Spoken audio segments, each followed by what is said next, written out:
Hey there, everyone. I'm meteorologist Cassie Nall, and this is your 10 weather impact recap for the week. Let's start with a look at some of the top weather stories from around the country.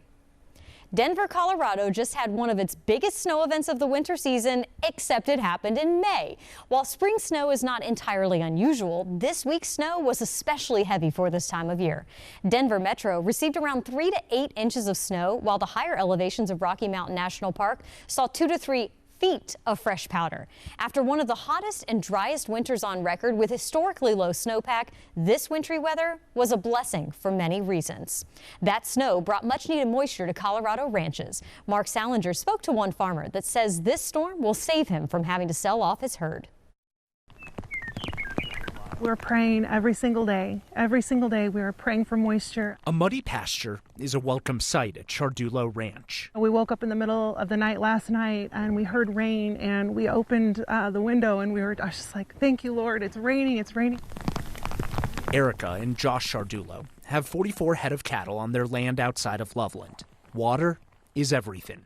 We have never seen it this dry. Less water means less grass. Less grass means not enough hay. And at that point, there's not enough food for the cattle. It's already such a slim margin for profit that having to cough up extra money for hay, or even being able to find hay if we can, it's going to really put a dent in that bottom line. Colorado's drought impacts everyone differently. Out here, it's the difference between being able to do what the Chardulos do and having to sell off the cattle. Water is life. Water is everything to us. We rely on the grass. We're 100% pasture-based, so our cattle only eat the grass. So they'll probably get about half the growth, half the grass, half the pastures available this season. They've already been told they'll have to pull back on the water they use to irrigate the land this summer. There's simply not enough water in the rivers and reservoirs. This will be the first year in 7 years where we've really had our water restricted, so we're going to get about half the amount of water. So on a day like today, we are so thankful for the snow right now. A muddy pasture brings hope. You have to just kind of smile and take what nature gives you and just keep putting your best foot forward, and we know that we'll find our way. Back here in East Tennessee, we've also had some much needed rainfall this week, but we need a lot more before we're going to notice a difference in impacts from the ongoing drought. Y'all may have noticed that lake levels around East Tennessee are lower than normal for this time of year. Water levels at Douglas Lake, for example, are currently 12 feet lower than where they typically would be for this time of year. I spoke with experts from the Tennessee Valley Authority's River Forecast Center about the lack of rainfall so far this year and the impacts we could see from that deficit. We're behind inches, like approaching 10 inches. Like we're behind quite a bit. So what we're going to need is a rain event that produces lots and lots of runoff, or multiple rain events. So like right now, this week, we're looking at potentially getting a few inches of rain. Now, as the rainfall gets here, what do we actually get is always the question. And so once we get this rainfall of a couple inches, then how much runoff does it produce? But if we got a 2-inch rain with a little bit of runoff, that's not going to fix the problem, right? We need multiple rain events. And those low lake levels have boaters and marina owners worried about what it could mean for the summer on the lake. Alana Mutnick explains how a few more rounds of rain are needed to help people enjoy lake days in the coming months. For the first time in weeks, a full day of showers are bringing some hope, but not a flood of relief. The rainfall in Tennessee, of course, we haven't had very much. At Concord Marina, low water levels are starting to ripple through business and the plans for boaters. I've had numerous complaints of where's the water at, when they're going to raise the lake. The harbor master at this marina says low water levels are leaving some boaters high and dry. It's stuck on a lift, and the water's not high enough for it to get the boat out. And even when it does rain, those drops don't always make it into the river system. What people are accustomed to, what they've seen in the last few years, the lakes getting up to summer pool and everything, and being able to use the reservoirs, is not likely not to happen this year. Leaders in the River Forecast Center at the Tennessee Valley Authority say the ground is already so dry, it's soaking up a lot of the rain that's falling. Think of that soil right now as being that dry sponge. So you've got to wet the sponge first, and then we're going to start getting that runoff. That will hold true until we see storms packing several inches of rain or a series of storms right after each other to help raise reservoirs to summer pool. The next few days looks like we're going to get a little bit of rain. Is that enough? The answer is no. But again, we will track every drop that we get. Forecasters and boaters like James are both closely tracking the outlook for rain. Boating is just, well, it's in my life, it's in my blood, but I think once people, it's one of those things, you love it or you just don't care for it. TVA wants to make sure that everyone knows the lakes are still open for recreation. However, hazards that are normally multiple feet underwater at this time of year, like rocks or branches, may be exposed or at least shallow enough to be dangerous with these lower than normal lake levels. And boaters need to use extra caution when getting out on those area lakes. You can watch that full interview with the TVA right now on the WBIR streaming app. We've had a very warm and dry start to the spring season so far. In fact, last month was the warmest April on record. We also finished last month with a rainfall deficit of 1.71 inches. When you add that deficit to the dry conditions we've already had in January through March, we're missing about 5 to 6 inches of rain just since the beginning of this year, which is why our drought monitor still shows extreme drought across the Southern Valley and parts of the plateau. Now we've entered a new month and we've actually had a cool start. May is the third and final month of meteorological spring, and average temperatures go from the mid-70s to the low 80s. Outlooks from the Climate Prediction Center show a chance for below average temperatures overall for this month and equal chances of above or below average rainfall. Let's just hope we end up on the above average side of things. In Michigan, the wild temperature swings over the past few weeks have some farmers worried about damage to their crops. A stretch of warm weather caused plants to bloom, but now the Michigan State Horticultural Research Center says an inversion freeze is a concern among growers, where surface temperatures can drop below freezing while a layer of warm air sits just above that cold weather. The temperatures were pretty variable around the region. So we got down to 23 degrees here at the research center, which wasn't too cold, but we do see a bit of damage in pockets that were a little bit lower here in some of the different fruits. Rothwell says the gradual increase in warmth has been promising for the spring season. They will continue to assess the situation in coming days. And in New Jersey, this year might have a summer without peaches. Some farmers say the crop damage is so bad that the worst case scenario could be a reality in coming months after dealing with wild weather swings in April. Aaron Baskerville talked to a farmer who says he doesn't remember this kind of destruction happening before.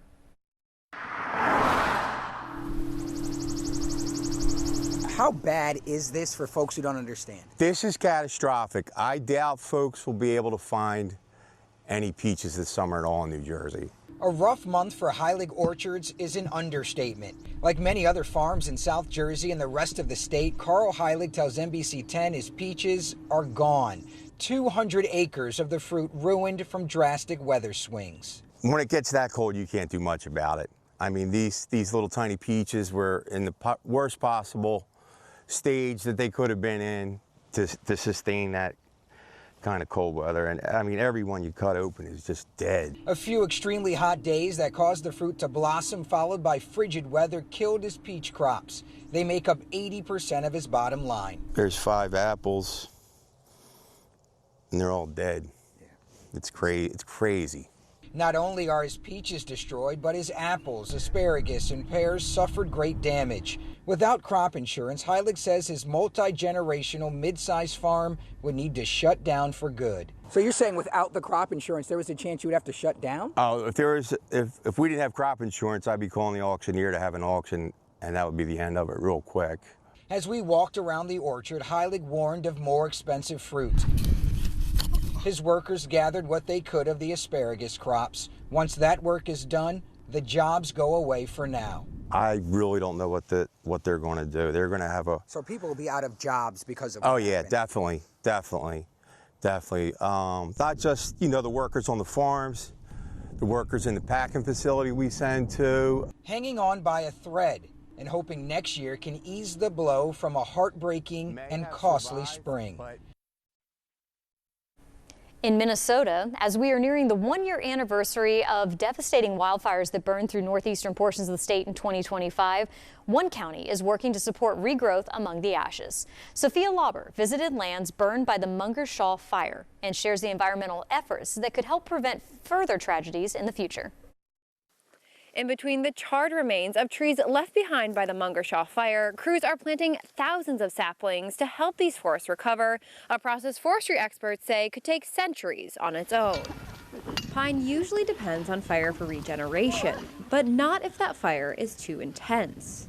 And the fire was so severe that it created a scenario where all the seed source was consumed by the fire. In 48 of the 1,300 acres burned by the Mungershaw fire, St. Louis County is stepping in to help speed up red and white pine regrowth. It's important to reforest the land for timber production and wildlife and water quality and all sorts of ecological reasons. The forest will be grown and managed by the county for 90 years. Timber revenue will be used to fund county operations. Kurt Anderson from Minnesota Power, which donated half of the 40,000 pine saplings, says the trees will also help prevent future fires of the same scale. Besides the biodiversity benefits that replanting brings, there's also wildfire suppression benefits. According to Anderson, more diverse forests are less susceptible to major wildfires. That's really important for St. Louis County. It's important for Minnesota Power. It's important for landowners for infrastructure protection, as well as the environmental benefits. You can tell by a lot of the stubs here that prior to planting, some trees were salvaged, more usable logs became pallets, and more charred wood went to biofuel energy. In Florida, the owner of an Everglades airboat attraction returned to the water last week to survey damage left behind by the Highway 41 fire. Isabella Martin took a ride into the swamp and shares the story from South Florida. For the past 2 days, Jose Novo has been waiting to get back out here. His business, Everglades Safari Park, shut down as the Highway 41 fire tore through the river of grass. But today, he's back on the water for the first time to see the damage. This was a pretty big fire and it spread very, very quick. We're riding alongside him, and it doesn't take long to see it. From the water, it's a different perspective. We were able to track down exactly where this fire burned through, and you can see right over here the sawgrass and vegetation is burned for miles. This fire sparked Saturday, racing through dry brush, burning more than 9,000 acres. It was very, very hot due to a lot of trees that have rotted and fell down throughout the years. Right now, it's about 20% contained with just a few hot spots left. From the water, you can see where it moved through, but out here, fire is part of the cycle. But the beautiful thing is that in about 2 or 3 weeks, you'll see all the brand new shoots of green coming out. It clears out what's old, making room for new growth. It comes back stronger and it gets rid of the old stuff. Still, this one spread fast, forcing businesses like his to close. Now, no active flames, just a few hot spots remain, but enough for Jose to reopen and start moving forward. In western North Carolina, leaders held a soft reopening in Lake Lure, marking a big step in the town's long recovery.